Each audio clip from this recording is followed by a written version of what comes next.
Hola Luis, ¿cómo estás? Bienvenido. Hola Vanessa, ¿qué tal? ¿Cómo estás? ¿Sí me escuchas bien? Bien, bien, bien. ¿Cómo te sientes? A ser nuestro primer invitado especial en nuestra sección de entrevistas en la mina con Vanessa González. Bueno, no, contento de recibir la invitación por parte de Proman y muy contento de estar aquí y compartir contigo y con las personas que nos están siguiendo también. Bueno, hoy queremos conocerte, queremos conocer todas esas experiencias, tanto personales como laborales, que tuviste que pasar para alcanzar todas esas metas que te propusiste cuando joven. Entonces queremos saber quién es Luis.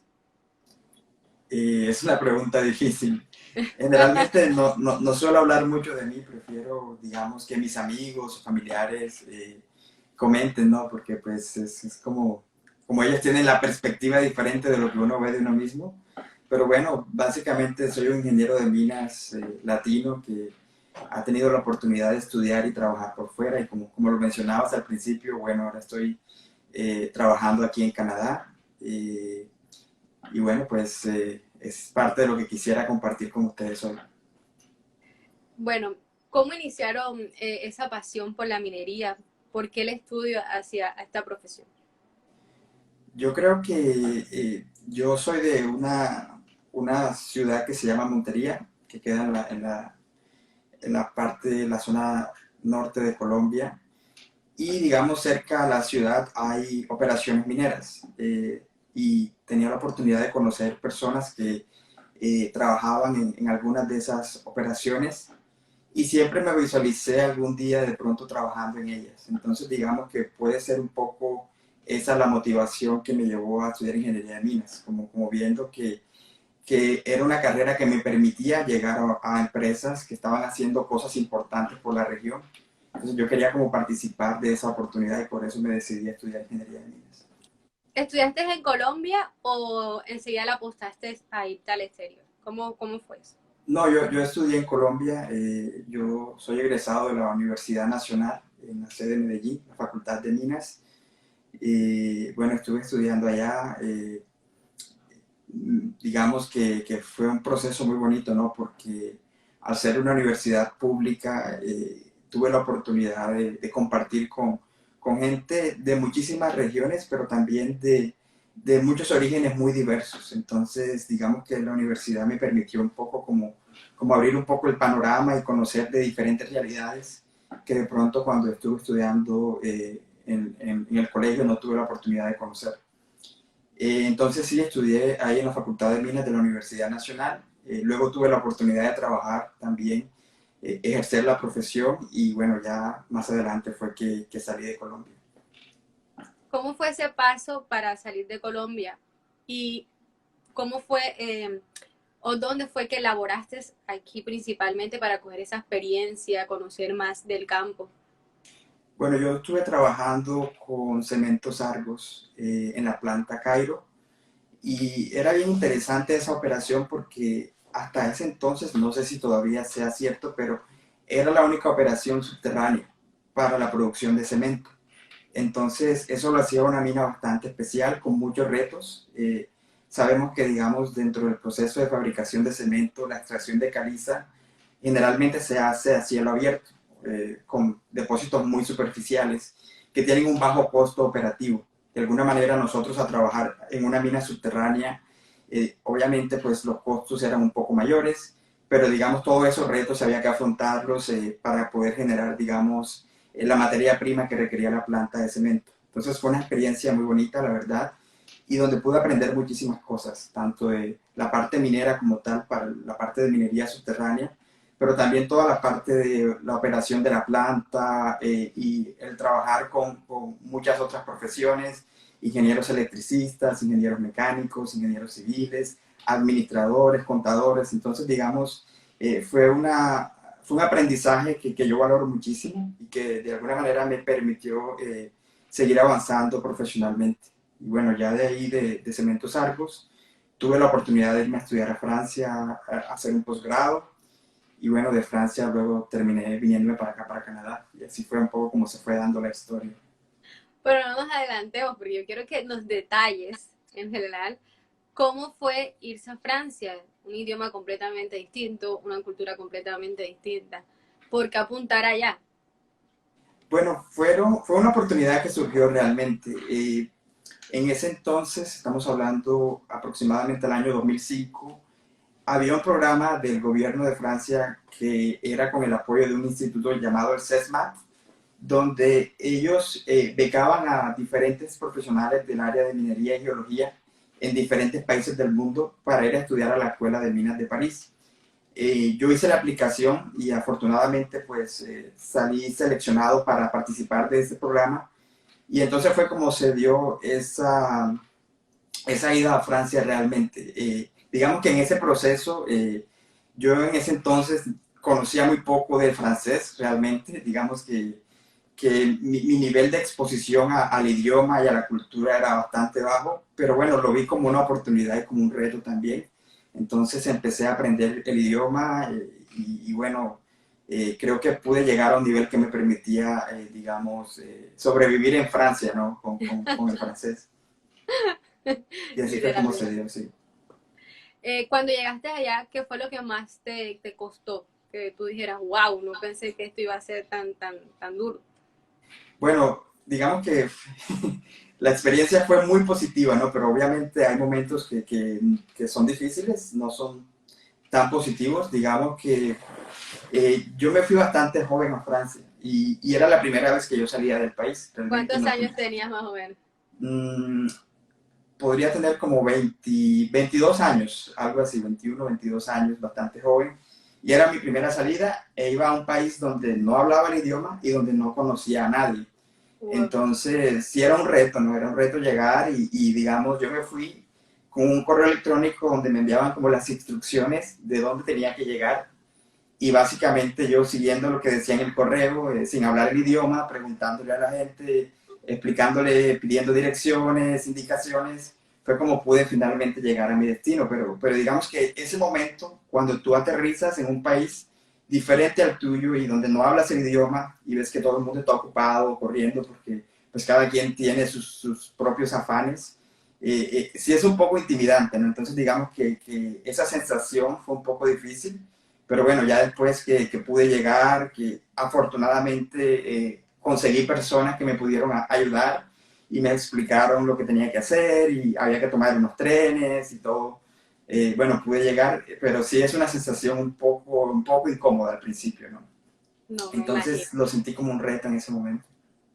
Y lo que, como dices tú, ha sido una experiencia positiva, pero ¿qué es lo que más tú resaltas que tú digas, wow, eso nunca voy a olvidarlo porque fue para mí maravilloso? Muchas cosas, ¿no? Muchas cosas. El tener la oportunidad de convivir con personas de diferentes partes del mundo, ¿no?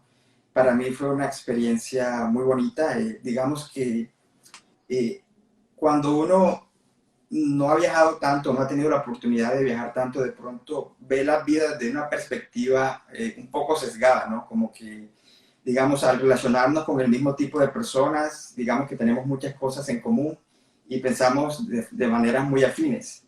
Entonces llegar a un país donde conoces personas de tantos rincones diferentes del mundo te permite observar que, digamos, hay otras realidades y hay otras formas de ver las cosas, ¿no? Entonces, para mí era bien interesante poder compartir con gente que venía de otros países, de otros continentes, conocer un poco de su cultura, de su comida y de sus maneras de ver el mundo también, aprender un poquito del idioma, palabras por aquí, palabras por allá. Entonces, eso me parecía muy bonito y creo que le permite a uno crecer personalmente, ¿no? Como poder ver bueno, que no todo es como uno lo ve, sino que hay muchas formas de ver las realidades. Claro. Y en la parte del trabajo, en la parte laboral, ¿cómo fue allí? Bueno, tuve la fortuna de hacer amistades en el posgrado y hice una muy buena amistad con un colega francés que me permitió ir a trabajar a la empresa donde él laboraba. Estuve trabajando, digamos que mi experiencia anterior como ingeniero de minas había estado más en el área de producción y digamos que ahí pude trabajar en el área de planeación. Entonces, digamos que que a partir de esa interacción con mi colega, pues pude obtener esa oportunidad y fue una oportunidad muy bonita. Yo valoro muchísimo, digamos, el haber aprendido a trabajar en francés, porque digamos que todavía me da un poco de temor. Y bueno, el tener que escribir reportes en francés, responder correos en francés, era un poco intimidante al principio, pero bueno, Claro. pienso digamos que las dificultades permiten que uno avance, ¿no? Y era la necesidad de poder comunicarme que hacía que me exigiera más en el idioma y también conocer de un poco de la realidad de cómo se hace minería en Francia, un país que es un poco diferente a lo que es Latinoamérica, entonces entender esa realidad y ver cómo funcionaban las cosas allá me parece que fue muy provechoso, entonces tuve esa oportunidad a partir, digamos, de esa interacción con los colegas. Totalmente. Sin duda alguna, tocas algo importante que es cuando uno está en su zona de confort, le toca reinventarse, de tal manera que pues poder dar lo mejor de uno, ¿ya? Y decir, Totalmente. yo puedo con eso. ¿Cómo llega a Canadá? La oportunidad de ir a Canadá, ¿qué pasó allí en eso? Sí, digamos que yo estaba en Francia cuando estaba, digamos, haciendo trabajo de planeación en esta compañía y un amigo que estaba acá en Canadá me contactó y me dijo que en la Universidad McGill, en el laboratorio Cosmo, estaban buscando estudiantes internacionales para hacer maestría y que si me interesaba, que mi perfil podía ser muy interesante para el tipo de estudiante que ellos estaban buscando. Entonces yo le di las gracias a mi colega Francisco y yo le envié entonces el correo al profesor que dirigía el laboratorio en Canadá para poder hacer la maestría y ya me pidió la hoja de vida, las notas y bueno, le envié toda la información y así fue como se dio. Él me dijo, no, listo, vente para acá, para Canadá, queremos que empieces el próximo semestre a hacer la maestría con nosotros. Entonces ya fue como ese proceso de llegar a Colombia, hacer todos los trámites para poder salir para Canadá.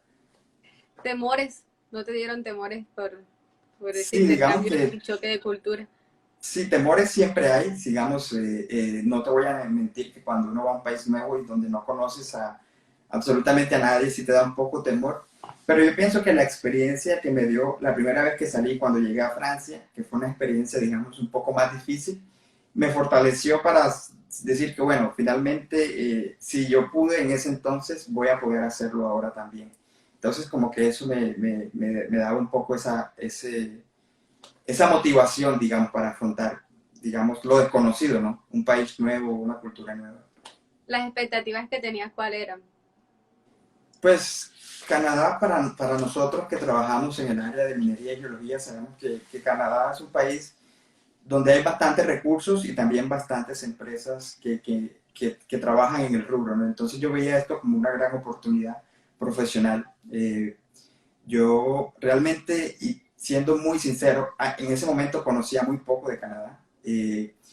Pues las referencias que uno tiene, ¿no? Que Canadá es un país frío, que por ser frío va a ser difícil vivir allá, las condiciones climáticas, pero no pues que tenía una alta calidad de vida, ¿no? Pero pues no conocía un poco de lo que pudiera ser la cultura de vivir en Canadá. Y digamos que la sorpresa fue bastante positiva. Yo cuando llegué a Montreal me topé con una ciudad con muchos jóvenes, muchos estudiantes, muy multicultural.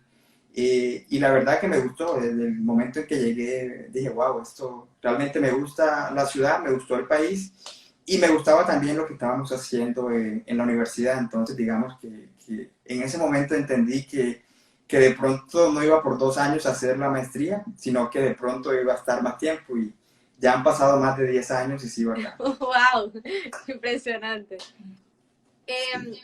Cuando tú llegas, tú que ya tomas la decisión y dices, no, yo me quiero quedar acá porque te gustó, pues, como dices, primero, para tu carrera era fundamental trabajar allá, tiene mucho campo. Y segundo, te adaptaste fácilmente. Eh, ¿qué fue lo que de pronto tú dijeras me costó? Porque, bueno, ya iba a estar lejos de mi familia, ya no voy a estar cerca de mis amigos, ya tengo que renunciar a muchas cosas porque, bueno, ya quiero quedarme aquí. Sí, bueno, digamos que digamos que fue un cambio, yo pienso que el cambio más significativo para mí fue en el momento en que yo me di cuenta que mi estancia acá no era de corto, sino de largo plazo. Digamos que cuando estuve en Francia, yo siempre tuve claro que iba a estudiar y que luego iba a salir, digamos, ya sea regresar a Colombia o irme hacia otro lugar.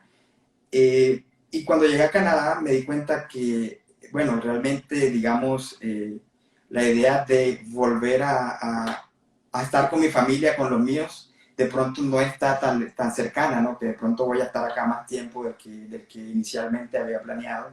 Entonces, digamos que eso fue un poco ese cambio mental de saber de que ya no estoy aquí por estudiar 1 o 2 años, sino de que ya realmente estoy acá y que voy a ejercer mi profesión acá y que voy a establecerme acá. Digamos que le cambio a uno un poco el chip de cómo ve uno las cosas.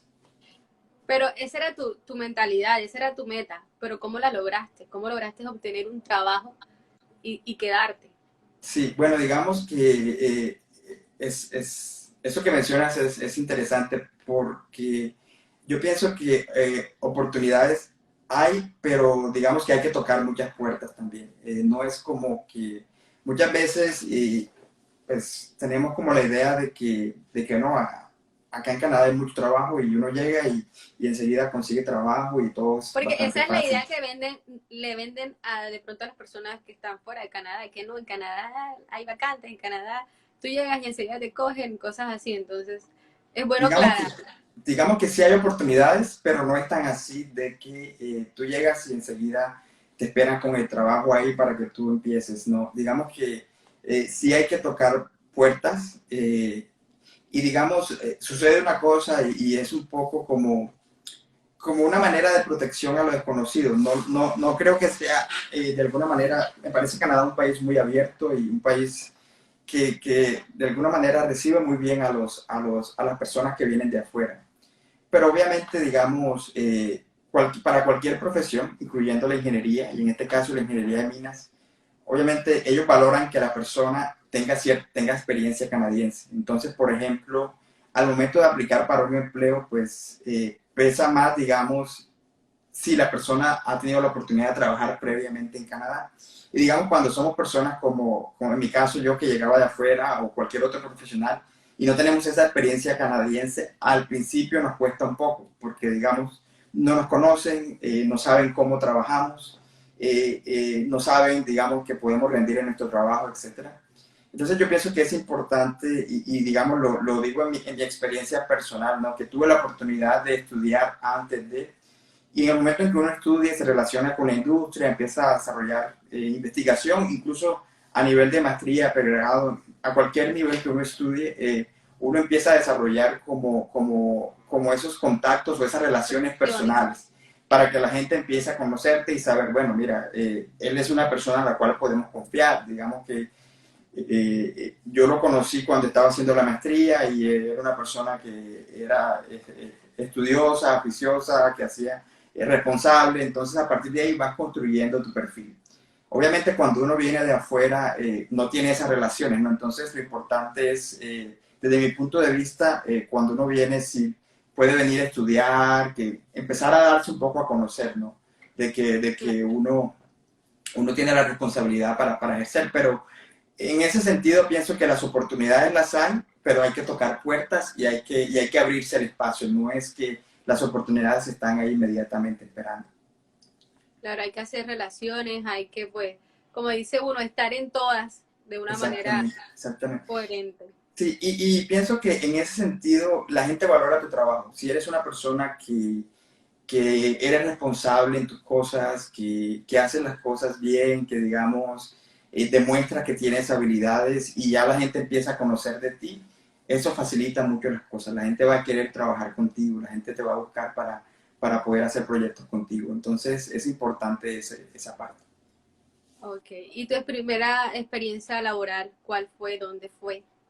Bueno, yo tuve la fortuna de, digamos, cuando estuve trabajando en McGill, en el laboratorio de la universidad, tuvimos muchos proyectos de investigación, pero eran proyectos muy aplicados a la industria. Entonces, Eso me permitió trabajar en varios proyectos, en varias minas, incluso no solo en Canadá, sino en otros países. Entonces, eso me permitió interactuar mucho con la industria, ¿no? Entonces, a partir de ahí, trabajar con diferentes equipos de trabajo, en diferentes proyectos, y sobre todo, y algo que yo valoraba mucho eran que eran proyectos innovadores, pero muy aplicados a, digamos, las operaciones como tal. Entonces, era una investigación muy aplicada, ¿sí? Y digamos que a partir de todo ese proceso de trabajar con diferentes proyectos, diferentes minas, tuve la oportunidad de conocer colegas, también, bueno, luego tuve la oportunidad de hacer parte del equipo de ProMind, trabajar algunos proyectos de desarrollo bien interesantes, utilizando innovación también y trabajando en colaboración con otros institutos de investigación, con universidades, lo cual me parecía bastante interesante. Entonces, digamos, a partir de ese proceso de ir desarrollando, digamos, competencias, pero también esos proyectos colaborativos puede uno ir como generándose el espacio en la industria. Y así fue que finalmente pude conseguir, digamos, esas experiencias que he consolidarte ahí. tenido acá. Claro. ¿Cómo fue tu experiencia en Bromine? Cuéntanos un poquito de tu paso en Bromine. Bien interesante, ¿no? La verdad que fue un aprendizaje bastante grande para mí. Digamos, yo tuve la oportunidad de trabajar en diferentes áreas de Promine, ¿no? Tanto la parte de soporte técnico como la parte de innovación, como la parte de desarrollo. Entonces pude de alguna manera tocar diferentes aspectos dentro del mundo de Promine y eso me permitió aprender muchísimas cosas. La verdad que una de las cosas que yo valoro mucho fue el aprendizaje a ser más estructurado en los proyectos, ¿no? Digamos que aprendí en ProMind a cosas tan interesantes como la metodología Agile, que digamos que para mí es el motor de la innovación, ¿no? De cómo poder hacer desarrollo y mejoramiento continuo en los procesos. Pero también, digamos, aparte de todo ese conocimiento o esa experiencia de aprendizaje, digamos, desde el punto de vista técnico, me encontré con un grupo de personas y un grupo de seres humanos que se convirtieron rápidamente como mi familia en Canadá, ¿no? Básicamente, digamos, al uno venir de un país lejano y llegar a un país, digamos, como Canadá, tus amigos se vuelven tu familia. Y de alguna manera yo encontré en ProMind un grupo, un equipo de trabajo donde básicamente se convirtieron rápidamente en mis amigos y eran como una especie de mi familia en Canadá también. Entonces No, fue una muy experiencia bonito. bastante positiva, sí. Muy, muy bonita la forma en la que has visto o supiste como encontrar esa parte humana, esa parte humana lejos de tu familia, porque siempre da duro cuando uno no está con la familia y pasa situaciones un poco complicadas, querer tener como un hombro, ¿no? Alguien que te escuche o que, en que tú puedas después tratar de resolver la situación. Hablando un Totalmente. poco del ambiente laboral y de todo esto, de la calidad humana de las personas, ¿qué diferencia viste? Me imagino que muchas, bueno, creo, entre laboral en Colombia y laborar en Canadá. O sea, de pronto las costumbres, la cultura, la forma de comunicarse. Sí. Creo que hay digamos, diferencias marcadas. Yo siento que, digamos, desde el punto de vista digamos que, como escribes un correo, por ejemplo, digamos, siento que desde el punto de vista el inglés y la cultura, digamos, anglo es muy pragmática. Entonces, digamos, el mismo hecho de cuando mandas un correo, vas directamente al punto, ¿no? Digamos, en Colombia y en Latinoamérica, diría yo, en general, somos un poquito más diplomáticos a la hora de comunicarnos y digamos que acá es un poco más directo el trato, ¿no? Entonces, hola, requiero esto, necesito para esto. Y es como muy al punto, ¿no? Al grano. Entonces, digamos, eso desde Yo el me punto de imagino tú al vista... comienzo como que, oh, Sí, qué seriedad, o sea. exacto, no, y a veces uno siente, ¿será que la persona está enojada conmigo? ¿Será que de pronto yo no le caigo bien? Pero no, finalmente el trato es así, es un trato muy directo, pero al mismo tiempo es un trato respetuoso, o sea, no es que te van a faltar el respeto, sino que es muy al punto, ¿no? Entonces, es un poco un choque cultural que uno tiene, porque uno está más acostumbrado, digamos, a un poco como A a ser un preguntar, poquito a más preguntar, afectivo, ¿no? hola, ¿cómo estás? Tal cosa, Sí, feliz es, noche. exacto. Y en eso mismo, digamos, las relaciones profesionales son como muy, se mantienen en ese ámbito también. Entonces, no es tanto como de que voy a hablar con mis colegas por WhatsApp o que vamos a hablar por WhatsApp cosas de trabajo. Digamos, eso lo veo más, digamos, cuando trabajamos en Latinoamérica. Entonces, digamos, los métodos de comunicación son distintos, pero finalmente, digamos, cuando trabajas en el área, digamos, de ingeniería, minería, finalmente los problemas son los mismos, los retos son similares, entonces sí hay muchas similitudes también, ¿no? De pronto un poco, como mencionabas, la comunicación y la forma cambian, pero el fondo sigue siendo el mismo. Ah, ok. Bueno, ya ahí, ya es cuestión de adaptarse y es Sí, bueno pues totalmente. que todos sepamos más o menos cómo cambian o varían las situaciones. Ha sido muy genial escuchar todo, pues toda esa trayectoria hasta el momento que has tenido en Canadá y cómo te has adaptado. Pero ahora vamos a hacer como un break y quiero que hagamos un juego para que todas las personas que están aquí conectados veamos qué tan colombiano te conservas. Y si no, si ya te perdimos y haces parte ya de Canadá, o sea, ya tu cultura se pasó a Canadá. Porque, pues, Vamos a ver, es espero bien no rajar. sabido que cuando uno dura tanto tiempo también fuera de nuestro país o se va del país, pues uno se adapta y también adopta costumbres o, no sé, culturas, ¿ya? Sí. Entonces yo te voy a dar, pues aquí voy a mostrar unas imágenes ya que pues no, en Instagram no se puede compartir como tal, pero yo las tengo en un celular. Y ahí voy a mostrar, no sé si se logra apreciar, no sé, un poquito Sí. lo que vas a escoger. Entonces, el juego consiste en que yo te voy a dar de pronto un plato de comida colombiano y uno de Canadá, de pronto una bebida, de pronto un sitio, ¿ya? Y tú vas a escoger qué prefieres, si el de Canadá o el colombiano. ¿Estás Ya, listo? listo. Ok, entonces este es el primero. ¿Prefieres putín, que es este, o salchipapa? Bueno, en ese caso sí tengo que dársela a Canadá. La poutine me encanta. Oh my god. Pero digamos que es un gusto adquirido, ¿no? Porque te lo juro, la primera vez que la probé me pareció horrible. Pero con el tiempo uno empieza como a gustarle, gustarle y luego le parece que sabe genial. Pero tienes que Entonces, describir qué es, o sea, qué es, por qué prefieres eso que lo delicioso, porque bueno, para los que están conectados, yo también soy colombiana, yo soy cartagenera y yo amo la salchipapa, entonces no entiendo cómo puede preferir el putín. bueno, la poutine es un plato muy básico. Digamos que la poutine original solamente tiene papas, queso y salsa gravy. Pero digamos, obviamente ya tienes poutine más elaborada, donde ya tienen otros ingredientes, otras carnes. Y es un plato bastante sencillo, pero muy práctico, digamos que es muy consumido sobre todo en invierno, porque caliente, trae muchas calorías, entonces cuando hay temperaturas muy bajas, es como que necesitas una poutine para que revivir.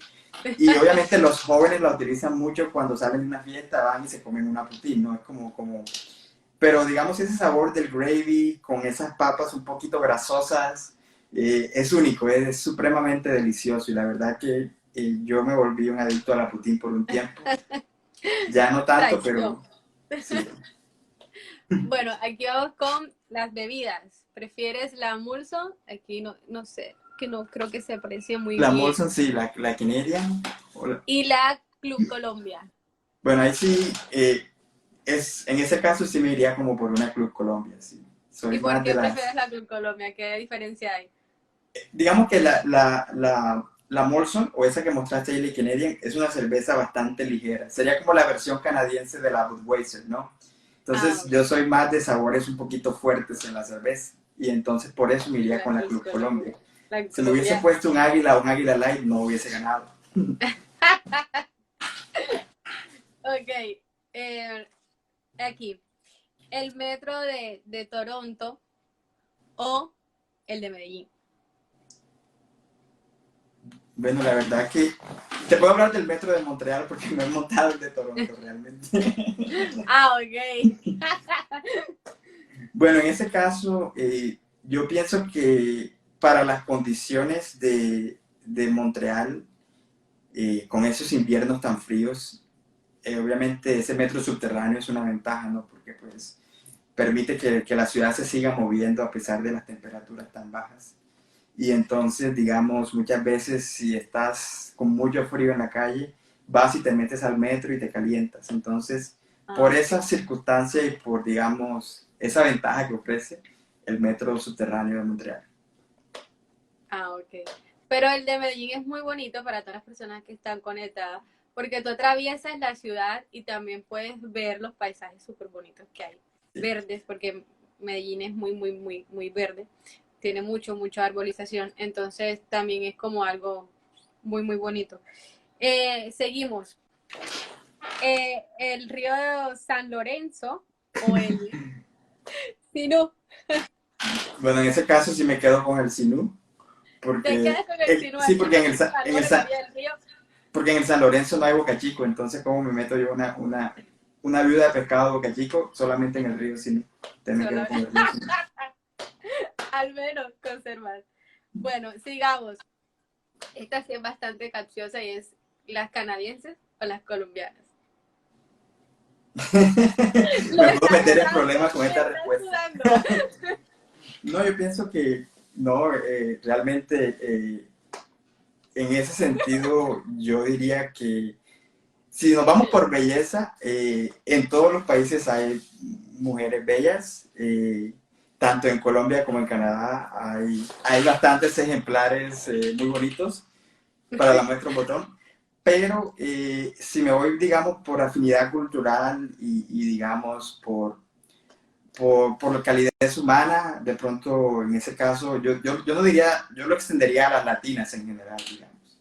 Las latinas son, pienso yo, que más cálidas, tienen más como ese sentido de formar Más un hogar. hogareñas, como Sí, mucho son más más, limpias. sí, digamos que sí. Entonces, pienso que en ese sentido a uno puede que lo atraiga más esa parte.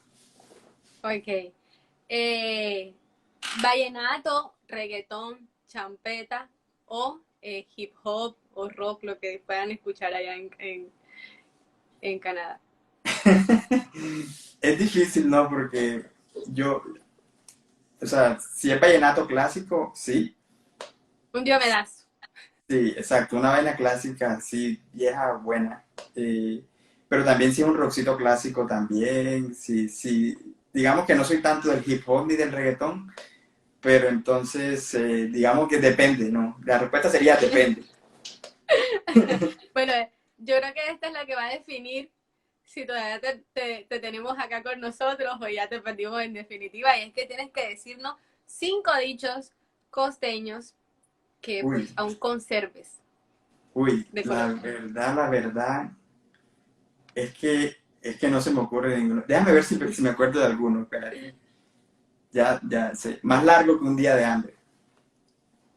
¿La qué? Más largo que un día de hambre. Ajá. Ese es un Otra. dicho, como por ejemplo La otra. estás en una fila de un banco y la fila es muy larga. Esa fila es más larga que un día de hambre. Porque el tiempo es relativo, ¿no? Y cuando hay Sí, claro. hambre pasa más despacio. ¿Cuál Ajá. otro sería?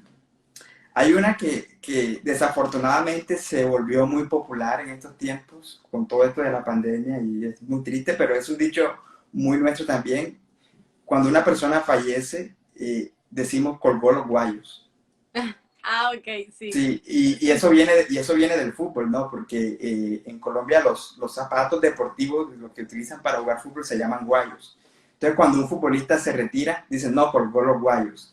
Pero entonces ya los utilizamos en el concepto de que cuando alguien fallece, esa persona colgó los guayos. Así es. Y, Ajá. sí, ¿y cuál otra sería? Llevo dos, creo que ya no se No, me no, ocurre son alguno. cinco. Son Ya no cinco. se me ocurre ningún otro. Em, te voy a dar una pista, a ver, de Ya pronto. te tengo otro. Ajá. Con este filo estoy que me corto. Sí, así uno dice, hace mucho filo, que es cuando Sí, tiene uno mucha hambre. exacto. Que filo en este caso Faltan es dos. hambre. Sí. Este no sé, bueno, yo creo que este de pronto es como más general. De pronto no es ni costeño ni colombiano, sino es hambre que espera comida no es hambre. No sé si lo habías Hambre que escuchado. espera comida. Si yo no lo digo.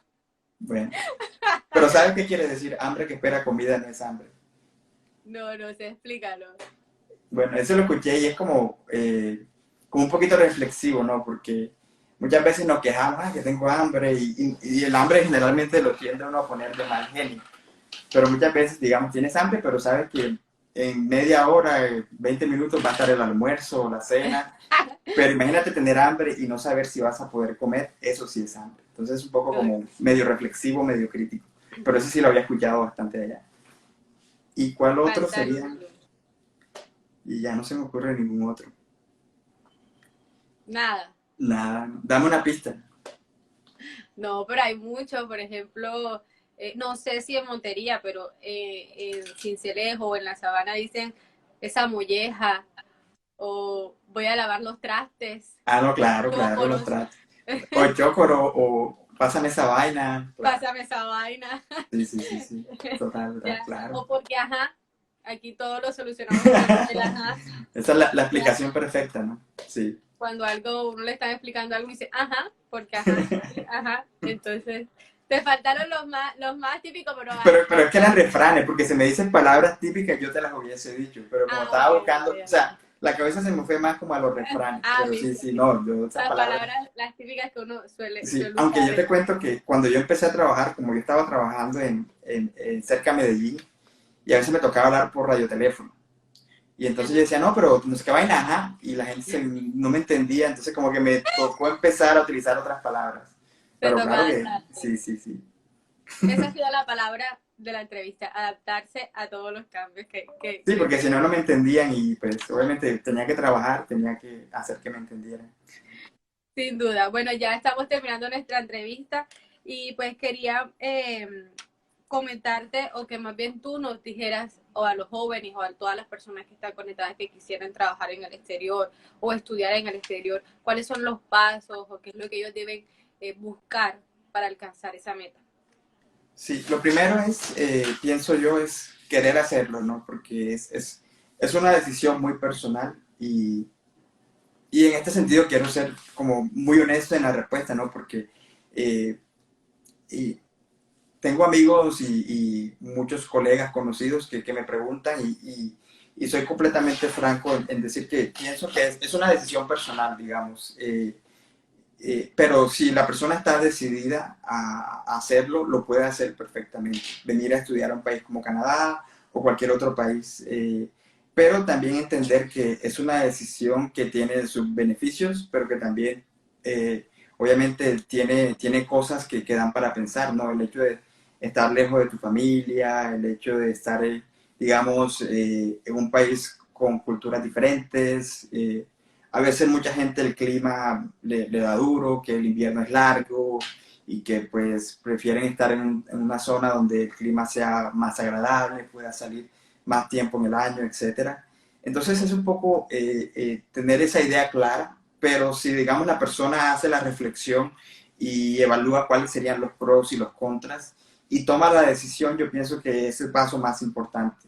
Porque una vez que tú tomas la decisión y te trazas, digamos que mi objetivo es irme a estudiar a tal país o irme a estudiar tal cosa, lo vas a poder hacer. Y digamos que siempre hay oportunidades. La forma como funciona mucho acá en Canadá es, digamos, si yo quisiera hacer una maestría en cualquier campo, es empezar a ver cuáles son los laboratorios en las diferentes universidades que ofrecen investigación o hacen trabajos en ese campo que me llama la atención. Y una vez establezco, bueno, digamos, en tal universidad hay este laboratorio, o en tal otra universidad hay este otro laboratorio que trabaja el tema, yo entonces contactaría al profesor y diría, profesor tal, estuve revisando, digamos, la investigación que realiza, mi nombre es tal y me gustaría hacer una maestría. Entonces, digamos que funciona mucho a nivel de contactar a los profesores, ¿no? Que si yo quisiera desarrollar mi área en algo en particular, yo contacto, pero no quiere decir esto que inmediatamente el profesor te decía, ah, sí, vente, sino que es un proceso, ¿no? Que vas a mirar varias opciones, vas a mirar cuáles son los requisitos y te vas a preparar para cumplir los requisitos, ¿no? Lo primero es te van a pedir una certificación del inglés, entonces te vas a preparar para hacer una prueba como el IELTS o alguna otra prueba y así en ese sentido. Pero pienso que lo más importante es si uno tiene la motivación, empezar a averiguar y mirar los requisitos y empezar a prepararse para ello.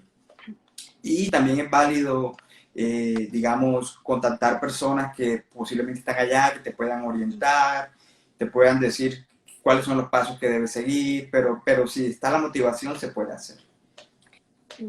¿Qué le dirías a los futuros ingenieros de mina? O sea, cómo deben prepararse para el futuro, para lo que viene en el mundo minero?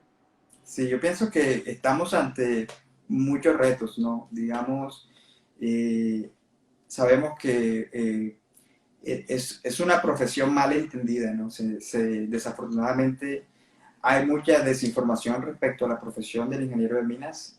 Pienso que en ese sentido es importante comunicar más cuál es lo que nosotros hacemos, cómo de alguna manera nosotros somos garantes y velamos por una extracción responsable de los recursos naturales que son necesarios para el funcionamiento de la sociedad, ¿no? Digamos, y es muy importante tener esto en cuenta, ¿no? Que somos parte activa de la transformación. Digamos, ahora que estamos, y bien interesante, por ejemplo, la reunión que hubo entre Canadá y Estados Unidos ayer, que tienen metas para la reducción de carbono a 2050, por ejemplo, cómo la minería puede ayudar para alcanzar esos objetivos. Y en ese sentido, por ejemplo, vemos cómo todas estas energías, como los autos eléctricos, y la generación de estas baterías demanda recursos naturales, demandan níquel, demandan cobre, demandan hierro, demandan todos estos minerales que son fruto de las operaciones mineras. Entonces, como nosotros somos fundamentales, digamos, dentro de la cadena de generación de valor, manteniendo, digamos, los ecosistemas naturales, ¿no? Entonces yo les diría, primero, el poder comunicarnos y comunicarnos mejor, hacer entender lo que nosotros hacemos como profesionales, y lo segundo también, mi recomendación es prepararnos para un mundo más multifuncional, digamos, y más diverso en las interacciones. Entonces, en ese sentido, estar muy al tanto de las nuevas tecnologías, muy al tanto de todos los desarrollos en cuanto a inteligencia artificial, ciencia de datos, toda esta parte de, digamos, de todas estas tecnologías que hacen parte ya del día a día de la profesión. Entonces, esa sería mi recomendación también para los ingenieros de minas. Okay. Bueno, ya saben todas las personas que están conectadas, pues que pueden tener en cuenta para ser exitoso y ser, pues siempre destacarse y hacer que esta profesión siga en constante evolución. Por último y ya para finalizar, yo quisiera que si tú nos contaras que si tuvieras 24 horas para volver a Colombia, ¿qué harías? ¿Qué te gustaría hacer? Bueno, lo primero que haría sería visitar a mis papás y saludarlos, ¿no? Darle un abrazo a mi papá, a mi mamá, a mis hermanos también. Y no sé, comerme un sancocho de gallina, alguna vaina así como que me pueda comer yo por acá. Sería como fundamental. Un Creo pescadito que, en la orilla del río. sí, exacto. Pegarme un paseíto por allá también, yo creo, sí. Pero compartiría lo más que pueda con mi familia, sería como lo Sin primero que duda. haría. Bueno, Luis, muchas gracias por darnos de tu tiempo, de tu espacio para estar aquí con nosotros, contarnos tu historia y pues también enseñarnos un poco de lo que es el mundo de la minería y todo lo que hay que pasar para pues ir alcanzando las metas que uno se vaya proponiendo. Entonces, te deseamos lo mejor, te deseamos que sigas creciendo, que te sigas llenando de muchos éxitos y alcanzando tus metas. Muchas gracias por la invitación y gracias pues por todos tus comentarios positivos. Ok, a todos gracias por conectarse y pues estén muy pendientes para nuestra próxima entrevista. Chao. Chao.